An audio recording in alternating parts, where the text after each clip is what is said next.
Leadership. It's one of those words that gets thrown around a lot, so it's hard to know what it really means. Is it about titles, authority, or just having spent the most time doing the job?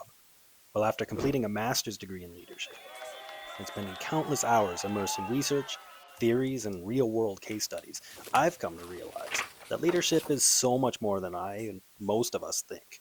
So today, I'm sharing the top lessons that I learned during my master's journey, from self reflection to emotional intelligence.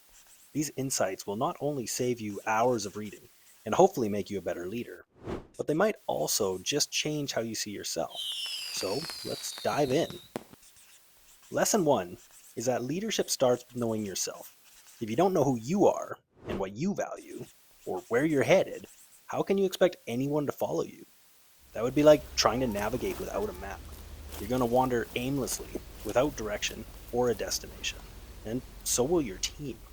Peter Senge, in his groundbreaking work, The Fifth Discipline, emphasizes the importance of personal mastery as a cornerstone of leadership. He argues that only by continually growing and learning ourselves can we be the kind of leaders who inspire growth in others. Senge's approach revolves around systems thinking, seeing how everything is interconnected, which starts with understanding your own role and impact. Leadership expert Bill George notes that authentic leadership is rooted in self awareness. It's about understanding your strengths, your weaknesses, values, and ideals. Why? Because authenticity builds trust, and trust is the currency of leadership. So take a moment to ask yourself, what are my core values? What motivates me, and where am I most effective? Research shows that leaders who engage in regular self reflection make better decisions and inspire greater loyalty. And if you're thinking, wow, that sounds like a lot, don't worry. You're not writing a philosophical novel here. Even just a quick 5 minute check in with yourself can reveal a lot. So grab a journal or go for a reflective walk. Think of it as a leadership selfie for your soul. After all, cliche as it may sound, leadership is not an affair with the head. Leadership is an affair with the heart. Now for lesson number two. Let's talk about aligning your leadership with your values. And again, this can only be done if you know what you stand for.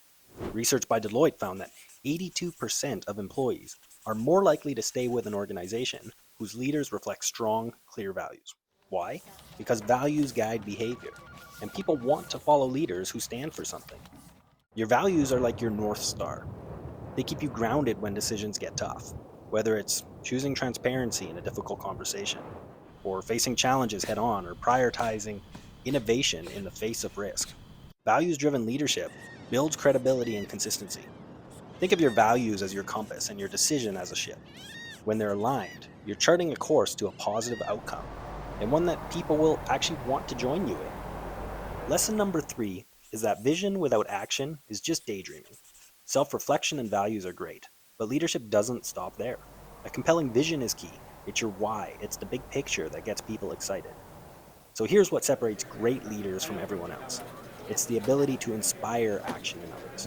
According to research from McKinsey, 70% of employees say they're more motivated and engaged when their leader provides clear goals tied to a shared vision. It's not enough to simply have the vision. You need to communicate it in a way that makes people feel invested and empowered. When you connect your vision to action, you're creating momentum. You're giving people not just a sense of purpose, but a roadmap to achieve it. Think of yourself as the spark that lights the fire and the guide that keeps it burning. Because let's face it, daydreams are fun, but actual results, those can be downright inspiring. Lesson number four, know and leverage your strengths. So here's something you don't hear enough. Great leaders focus on their strengths and empower others to fill the gaps. This doesn't mean ignoring your weaknesses, it means owning them and finding ways to balance them. Not great with numbers? Well, delegate that to someone who is. Brilliant at inspiring creativity? Well, maybe lean into that. Leadership is a team sport, not a solo act. The book, The Leadership Challenge, notes that the most lasting test of leadership abilities is the extent to which one can bring forth and develop the leadership abilities in others, and not just in ourselves. And let's face it, nobody wants to watch you struggle through spreadsheets when your true talent is rallying the team. So play to your strengths and let others shine where they excel. Lesson number five is that emotional intelligence is non negotiable. Once you've got self-awareness down, emotional intelligence is the next level up. It includes self-regulation, empathy, motivation, and social skills. And guess what? Leaders with higher emotional intelligence aren't just nicer to work with. They're better at inspiring actions in others, i.e., leadership. So learn to read the room, manage your stress, and listen, like really listen. Think of emotional intelligence as the Swiss Army knife of leadership skills. It's versatile, reliable, and surprisingly powerful. If you're going to invest your time in growing as a leader, it would do you well to invest it here. Now, at its core, leadership is about relationships, which brings us to lesson number 6, being that leadership is relational and not transactional.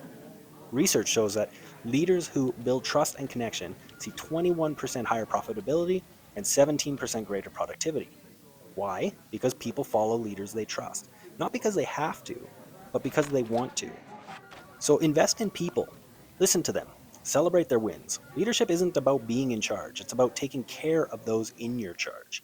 So, in closing, leadership isn't just a skill or a role, it's a commitment to growth, starting with yourself. Reflect on your values, know your strengths, build authentic relationships, and always align your actions with your ideals.